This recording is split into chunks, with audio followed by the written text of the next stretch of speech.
What's going on? It's Cole ESCOVEDO with the Fighter's Voice. We're going to go over a couple picks tonight that we're going over. We're going to hit you guys with some Bellator tonight. We didn't cover it on the show. So remember, if you guys have been subscribing and liking the notifications button, hitting that link, you'll be seeing this. We're not going to put it on social media yet. We're not going to put it on Facebook, Instagram, Twitter, any of that stuff. We're going to put it on the YouTube channel first. So with that said, we're going to get started. So guys, up first, we got Bellator tonight. Bellator 244 is what we're doing tonight, guys. The headliner for this one is going to be Bader versus Nemkov. We'll get to that one in a sec, though. So we're going to start off with the a little bit lower down the main card. Middleweight bout, you got Salter versus Capel. I could be murdering that, I don't know. But that's going to be the first one up, guys. That's going to be a middleweight bout. So Salter's on a 2-fight win streak. Capel's on a 5-fight win streak. They're pretty similar when it comes to wins, losses via subs and stuff. 65% win rate for Capel, 83% sub loss for Capel. So he wins some, he loses some on the ground pretty much all the time is where his fights are going. He hasn't fought since last year in November, so it's been a little time off for him. Salter's got the same thing, 41% win rate, 53% loss rate when it comes to wins and losses by submissions. 75% loss on the sub rate, though, but he's got a 41% win by TKO. So Salter likes to bang a little bit. He's getting a little more comfortable with his hands. We've seen an impression the last couple fights. So given that mix, we'll probably see the fight going to the ground quickly. At least that's what I would expect. I would expect the fight to definitely be going to the ground like sooner than not. It just, that's what these two guys excel at. It'll make an interesting match, though, given that it's a middleweight division. It'll start kind of shaking things up. It's been a little while since we had anything happen. I would say Salter by submission, just because he's been on the progressive tick, for a little while in his last couple of fights. So what we're going to have up next, guys, is going to be a heavyweight bout. We're moving on to the big boys. Nelson versus Moldavsky. So Moldavsky. Nelson's on a 4-fight loss streak right now. Moldavsky's on Team Fedor, by the way.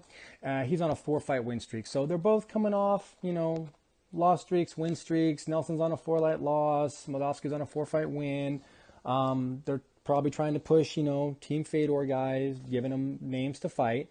Nelson's about as seasoned as it comes, though, when it comes to, having just fought everybody, including Fedor and Mitrione. So that's, just kind of like where his experience is laying. He's got 40-plus bouts, by the way. That's a lot. That's like a lot. It's a lot. It's a lot of fights if you think about it. Expect them to just be swinging for the fences. Both these guys got good wins. You've got Moldavsky's only loss is coming by a decision. He's only got, I think 10 fights. So that's nothing to really get excited about there, guys. But he does have only one loss by decision. Nelson's coming off a year loss. He hasn't fought since almost October of last year. So his last 4 fights were losses, and that hasn't been since October. So he's kind of on the downslope. There's way more experience on Nelson's side. So I'm going to say expect Big Country to get an early swing for the fences win early on. And if he doesn't get countered right out the gate by Moldavsky's, I would say knockout. If not, look to see his chin get tested in round 2 and 3 when he's tired, because we've seen him get tired and get a little, get a little more at risk, so to say. So Nelson early on, if he can do it in the first round and a half, it's only going to be a 3-round fight. It's not a belt or anything. So if not, Moldavsky, I think he'll hit him with some cinder blocks, and then that'll be that. All right, guys, up next, we're moving to the co-main event. We've got a featherweight bout between Bud and Miele. Probably butchers everyone's names, guys. I don't know. I'm sorry. Bud's on an 11-fight win streak. Her only last loss really coming to Cyborg, and that was January of this year. So before that, she was on the uptick. She was really moving along with everybody. She's got a TKO win rate of around 64% of the time. She's dropping people, which is a good thing. 67% of the time, though, she is losing. So she does like to bang. She likes to swing. She'll take her chin out there and put it out there, but it's not, it's not the smartest thing to do, I think, in my opinion. She's got a sub loss and a sub win, so not really big on the categories of, wins, losses, submissions, things like that. Miley's coming off a year long. She hasn't fought since around, same thing, October, September of last year. She's on a 4-fight win streak, though.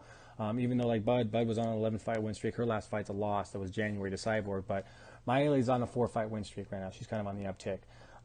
Bud's faced way higher level of competition, I think, than Miley has. Especially through Bellator and Invicta, where Invicta, every match mattered, every fight mattered. You had to win, it was a must win to move on kind of thing. She's been fighting title level competition. Miley hasn't. Different pedigrees of opponents. I think it'll be a good test on paper for Miley to fight somebody of Bud's caliber and see where she really stands. Bud should win, and I think Bellator agrees. That's kind of why they're setting this matchup. I think it's one of those, you should win if you show up in fight type things. That's just the way it is. So I'm thinking Bud via TKO in the first round. I think her experience and just the pedigree of opponent she's faced is going to be a little too much for Mayele. And yeah, I expect an early win on this one, guys. Bud for the win. All right, guys, that picks us up to the heavyweight. The light heavyweight title strap belt is up for the main event. Bellator 244 light heavyweight title, guys. That's going to be Bader versus Nemkov. Nemkov? Sounds like a video game title almost. Don't kill me, dude. Nemkov's off Team Fedor, by the way. So this is going to be kind of like a revenge type match for Nemkov because, Bader's beat Fedor. He's got wins over Fedor, Mitrione, like a pretty good list of guys. But they've both been off a year. Nemkov and Bader, they've both been off a year, so they both got the same amount of rest. So I don't really think that's going to play a factor too much into this. Nemkov has only tasted defeat twice. I think it was one decision loss and one TKO loss. So he's only lost twice, but he's been finished in both of his losses. So that's, well, one of his losses, the other one with decision. So I guess it doesn't really count, but it's still only 2 losses. But he doesn't have a lot of fights, so bear that in mind, guys. Bader's been fighting in the UFC. He's been fighting in Bellator. He's kind of fought almost everybody kind of thing. I say Bader, it's going to be a 5-round title fight, round 3 or 4. If he doesn't get an early TKO, he'll push it when he gets a little more tired. Nemkov, if he can survive it, I would say he might be able to finish off a tired Bader. We haven't really seen Bader get tired too often, so it's kind of hard to say if he'll get tired on this one. If not, Bader with the decision, though. If he can get Nemkov into deep water and kind of tire him out a little, take away that Sambo advantage he might have as far as takedowns and stuff go. If he can weather the early storm that I think Nemkov's going to come at him with, like a quick, fast little Fedor, I think he can drag him out, get a decision win on that one, guys. So light heavyweight title winner, Bader with the win on this one, guys. And that's your Bellator 244, The Fighter's Voice picks, guys. Remember, if you're watching these, it's because you're a fan and you subscribe to us. Remember, tell your friends, like, subscribe, hit the notification button, all that good stuff. I want to see 1K before we get to September, guys. Remember, every voter has a voice. You're the fan. You have a voice too, guys. Thanks for watching.